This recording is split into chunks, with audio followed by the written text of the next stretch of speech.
My name is Samantha Matney, Samantha, Matney, and I'll be performing a prose titled My First Christmas Tree by Hamlin Garland.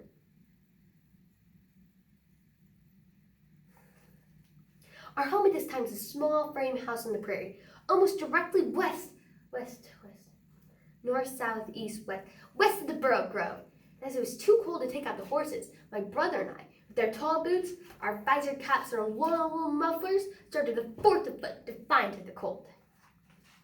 We left again on the trot, bound for the side of the glittering unknown. The snow was deep. We moved side by side, and the grooves made by the hooves of the horses, seeing our feet in the shine, lifted by the broad shoes of the wood sleighs, whose going had smoothed the way for us. Christmas, the only time of year where a strange man can break into your house and eat your food. The only time of year where you can sit in front of a dead tree, eating candy out of socks. This is account of a woman who had first seen a Christmas tree as a young girl. Christmas is about making lifelong memories. That's why I remember My First Christmas Tree by Hamlin Garland. Our breaths rose like smoke, still in the air. It must have been 10 below zero. And at last, we came inside the lights, the laughter, the sound of the singing, the bells of the feast. It was a poor little building, without tower or bell, and its low walls had but 3 windows on the side. And yet it seemed very imposing to me that night as I crossed the threshold and faced the strange people who packed it to the door. I say strange people, for that I had met many of them many times before. They all seemed somehow alien to me that night. And I was an irregular attendant at Sunday school and did not expect a present. Therefore, I leaned against the wall, open-eyed, gazing at the marvelous shining pine which stood where the pulpit was wont to be. I don't think the tree had many candles, and I don't remember that it glittered with golden apples. But it was loaded with presents, and girls coming and going, clothed in bright garments, made me forget my own looks. I think they made me forget to remove my overcoat, which was a sewed thing of poor cut and worse quality. I must have stood agape for nearly 2 hours, listening to the songs, noting every motion of Adoniram Birch and Asa Walker as they directed the ceremonies and prepared the way for the great event, that is to say, for the coming of Santa Claus himself. A furious jingling of bells, a loud voice outside, the lifting of a window, the near clash of bells, and the dear old St. Nick appeared. Clothed in a red robe, a belt of sleigh bells, a long white beard. The children cried out, the girls tittered and shrieked with excitement, the boys laughed and clapped their hands. Then Sandy made a little speech about being glad to see us all. But he had many other places to visit, and there was a great many presents to distribute. He guessed he'd have to call upon some of the many pretty girls to help him.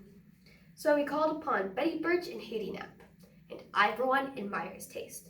They were the most popular maids of the school.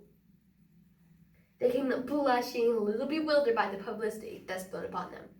But their native dignity asserted itself, and the distribution of presents began. I have a notion now that the fruit-upon trees mostly nice popcorn and corny copious of candy. But as my brother and I stood there that night and saw everybody, even the rowdiest boy, getting something, we felt aggrieved and rebellious. We forgot that we'd come from far. We only knew that we were being left out. But suddenly, in the midst of our gloom, my brother's name was called, and a lovely girl with a gentle smile handed him a bag of popcorn.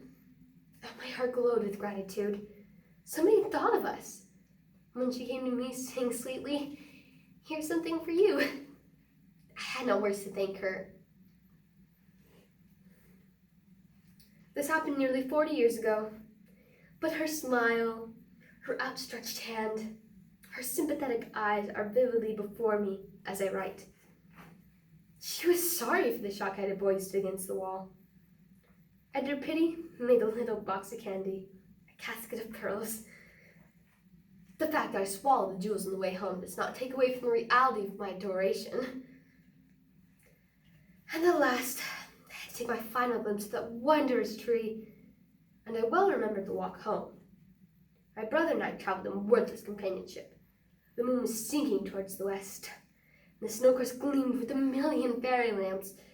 The sentimental watchdogs barked from the lonely farmhouses, and the wolves answered from the ridges. Now and then, sleighs passed us with lovers sitting two and two, and the bells on their horses had the remote music of romance to us whose boots drummed like logs of wood upon the icy road. Our house was dark as we approached and entered it, but how deliciously warm it seemed after the pitiless wind. I confess, we went straight for the cupboard for a mince pie, a donut, and a bowl of milk.